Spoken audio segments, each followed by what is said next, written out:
Umiikot sa Senado ang isang draft resolution para ibasura ang impeachment case laban kay Vice President Sara Duterte. Yan po ang sinabi ni incoming Senator Ping Lacson. Talagang atat na atat ang ilan sa mga senador natin na maibasura ang impeachment case laban kay Vice President Sara Duterte. Magandang araw po sa inyong lahat and welcome sa Usapang Tito Manny. Meron nga pong kumakalat di umano na isang resolution at ito ay umiikot na sa Senado at naghihintay ng pirma ng mga senador na pabor na ibasura ang impeachment ni VP Sara. Pakinggan po natin itong interview ni incoming Senator Ping Lacson. Okay, Senator Ping, ang daming kumakalat ngayon na mga balita na kesyo umpisahan na ang impeachment, kesyo hindi.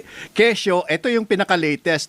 May kumakalat na daw na papel na pinapipirmahan. Signature campaign ba yan? Oo, para sa mga senador. Although you're not part of the 19th Congress yet. Meron ba kayong naririnig na ganon? Oh, may kopya ako yung parang draft resolution actually. Aha. Undated, tapos wala pang pirma. Pinaikot nga yung resolution na gawing parang functionally dismiss o kaya bago magsimula ang trial, ma-dismiss na yung kaso. At ang dahilan, yung naging resulta ng debate noong June 2, no, actually noong Lunes, na very pleasant pakinggan at panoorin yung debate particularly between Senate Minority Leader Pimentel at saka Majority Leader Tol Tolentino. Okay. So to parang i-render na yan na functionally dismissed, bakit po kasama kayo sa mga binigyan? And how do you know that this is a legitimate paper going around na para sa mga senators and incoming senators?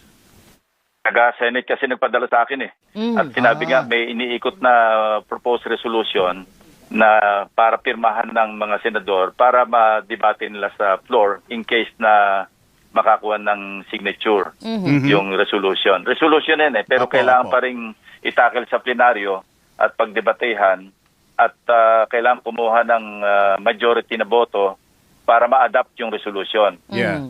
Pero yon ay isang resolution lang na pwede naman sigurong questionin sa Korte Suprema. Yeah. At kung magtatagumpay yung magpe-petition, pwedeng mag-issue siguro ng mandamus o kung ano man ang tawag doon ang Korte Suprema para i-compel ang Senado na ituloy yung impeachment. Kasi hindi pa naman ito yung trial proper. Opo. Na kung saan unappealable at saka hindi reviewable ng anumang korte kung ano man na magiging decision ng Senado tungkol Opo. sa pagka-trial na, no, yung conviction or acquittal. Either way, final yon, hindi na pwedeng i-appeal.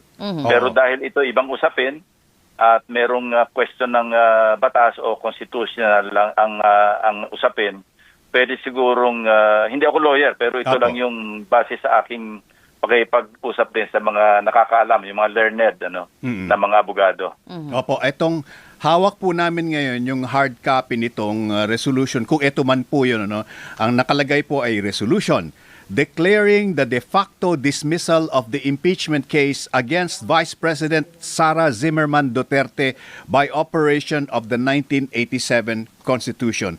Kung tama po naman yung aming pag-intindi dito sa mga whereas, kung halimbawa po magkaroon ng majority signatories dito sa present members of the Senate, effectively, this will doom, no? This will end the impeachment trial. Correct po ba, Senator Ping?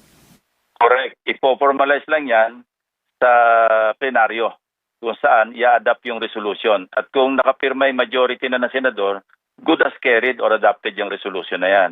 Po. Pero sabi ko nga kanina, hindi pwedeng sabing pinal na yan. Kasi kung merong magdudulog sa Korte Suprema at i-compel ang Senado, hindi, mali yung inyong interpretation at kailangan na mag-conduct kayo ng trial dyan. Mag-convert kayo into an impeachment court at mag-conduct kayo ng trial.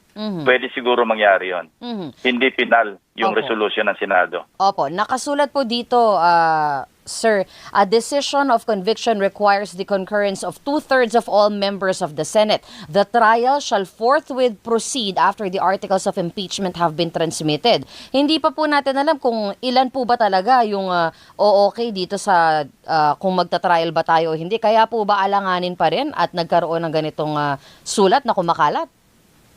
Yung 2/3, hindi, mabuti pa kayo, hard copy yung hawak nyo. Ako, soft lang. Print namin sa inyo, sir. Anyway, yung trial, yun ang nagre-require ng 2/3 votes, or 16 of 24 senators. Pero kung resolution na ganyan, I think majority lamang yung kailangan kasi hindi pa naman yan na conviction na or yung acquittal na nagre-require naman ng 9 at least 9 votes, Opo. Yeah. So yon, ibang usapin yan, kaya majority lang yan kasi Senate resolution yan, hindi naman yan as an impeachment court Opo. Yes, okay. Nakalagay po dito sa hard copy hawak namin, Senator Ping, nakalagay dito, introduced by senators. Walang nakalagay kanino. Blanco. Oo, Correct. opo eh. Oo, so ano ba ito? Nanliligaw pa ng mga pipirma senador at tingnan natin kung sino yung mga unang pipirma. Pwede po Ayan. ba to, sir, na walang pangalan kung kanino nang galing yung resolution o sino nagpapaikot? Hindi, draft lang naman yan draft resolution. Hindi pa yan pwedeng i-refer o basahin sa floor dahil walang author. Okay. Kailangan meron mag-author maski isa. Bakit ko po pipirmahan to kung ako'y senador Oo. kung ito draft lang pala? Hindi. Pagka pinirmahan yan, magiging formal na yung resolution na official na yan. Okay. At yan ay pwede nang basahin sa floor para i-refer sa most probably Committee on Rules. Opo. At pag-uusapan nila yan, magkakaroon ng pandinig kung meron man at yung committee report ay i-report yan sa report out sa plenaryo sa floor para pagdebatehan ulit para i-adapt kung makakakuha. Kasi minsan majority na yung nakapirma, hindi pa rin natutuloy ang resolution, hindi pa rin na-adapt. At tatandaan ko noon yung sa co-waranto na inisyu ng yung dinidinig ng Korte Suprema tungkol kay dating Chief Justice Sereno, gumawa rin ng resolution. Sense of the Senate naman yon. Resolution. At majority, I think mga 14 yung nakapirma doon.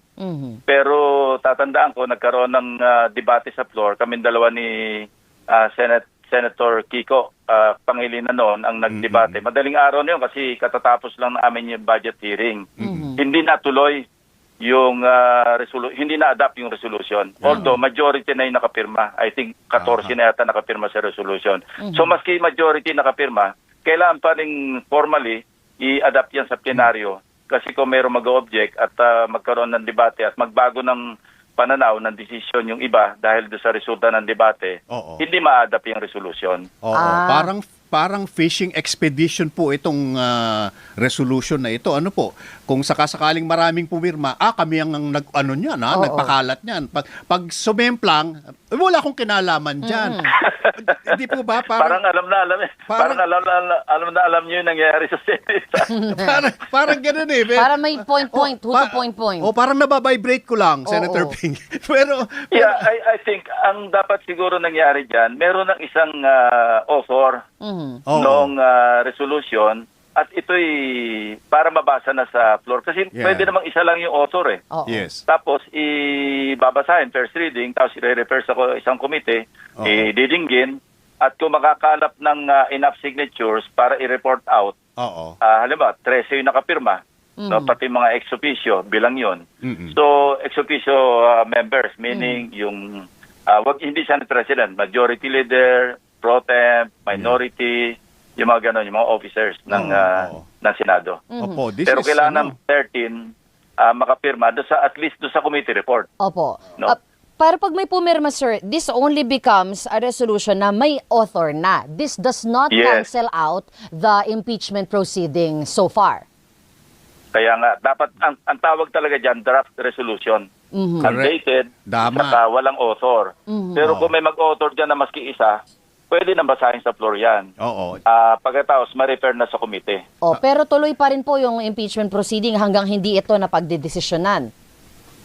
Oh yes, definitely. Kasi wala pa namang resolution na matatawag dahil nga walang pirme, wala pang author eh. This is getting to be very confusing, Senator Ping. Ha? Sa totoo lang, Another ball, another sa ball. sa mga magpapakonfuse, talagang very confusing. Intindihin daw natin. akala namin, paasa eh. Oo. Akala namin, magsisimula na kaagad nung Oo. ipinasa ng Kaya nga lower eh. house. So, Dinelay. Eto, delaying Tapos tactic sinabing ba to? June 2, dinelay na naman. Oo. Tapos magpapakalat ng resolution ngayon pero wala madidelay namang na naman author. ba? Tapos wala ring number, Senator Ping, nakalagay PS, Kasi draft res, na. number, Yes. blank. Oo, drop pa nga Oo. kasi. Draft pa lang eh. Undated, unnumbered, Opo. Oo. unauthored.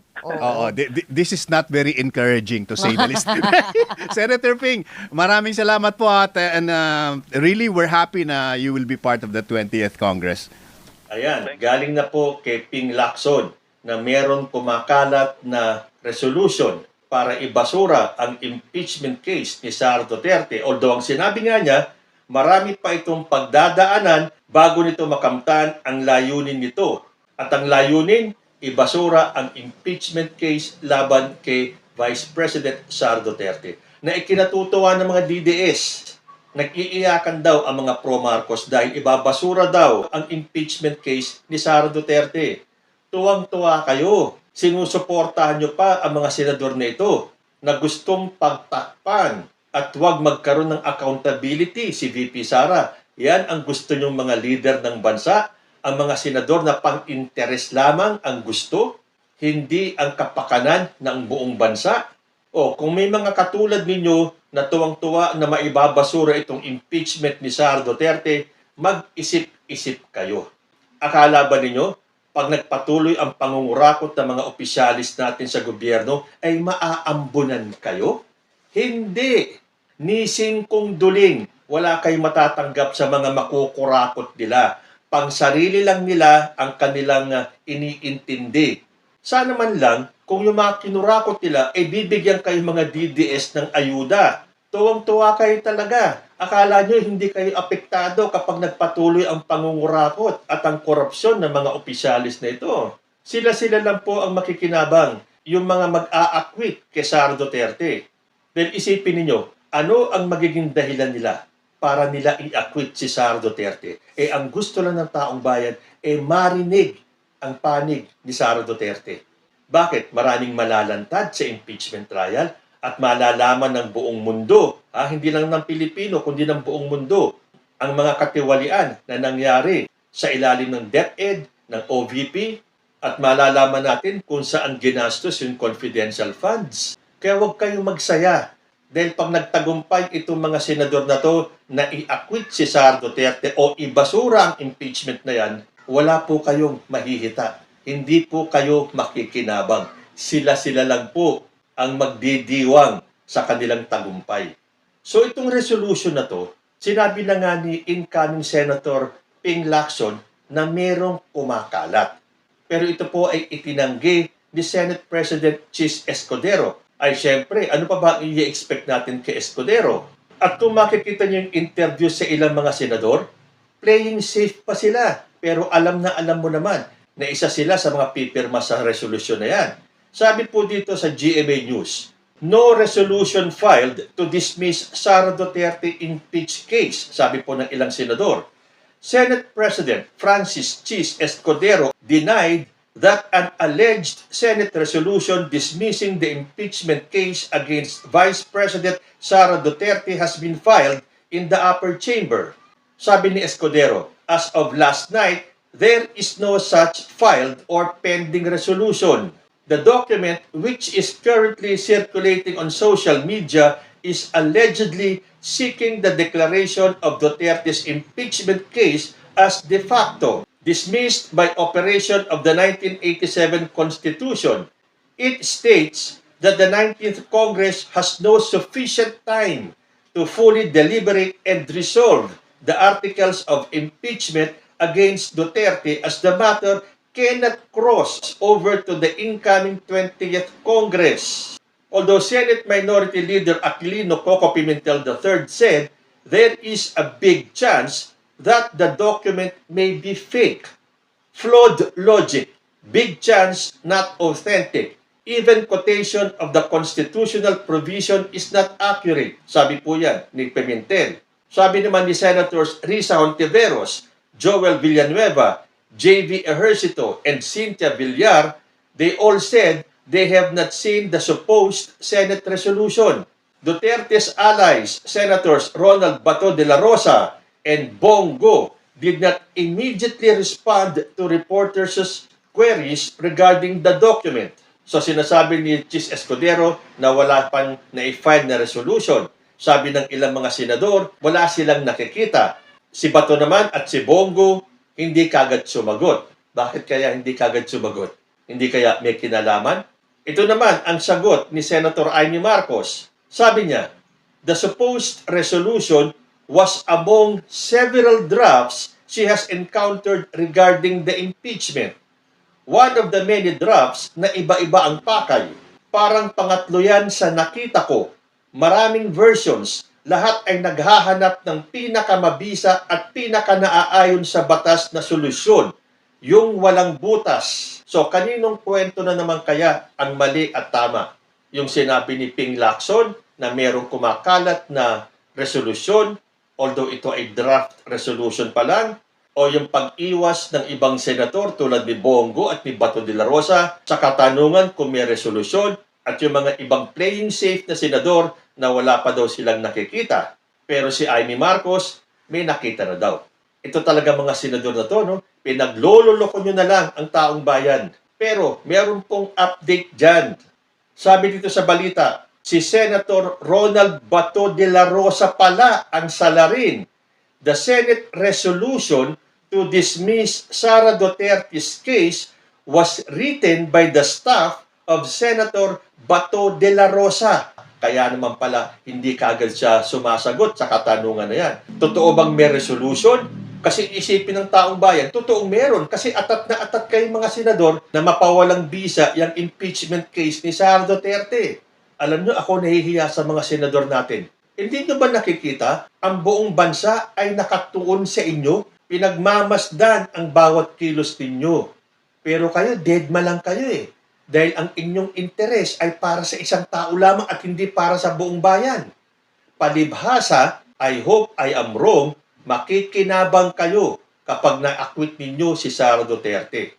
Pero tingnan pa rin po natin sa June 11 kung ano ang magiging pinal na kasunduan. Itutuloy ba ang impeachment o hindi? O hihintayin niyong ang taong bayan ang huhusga sa inyo?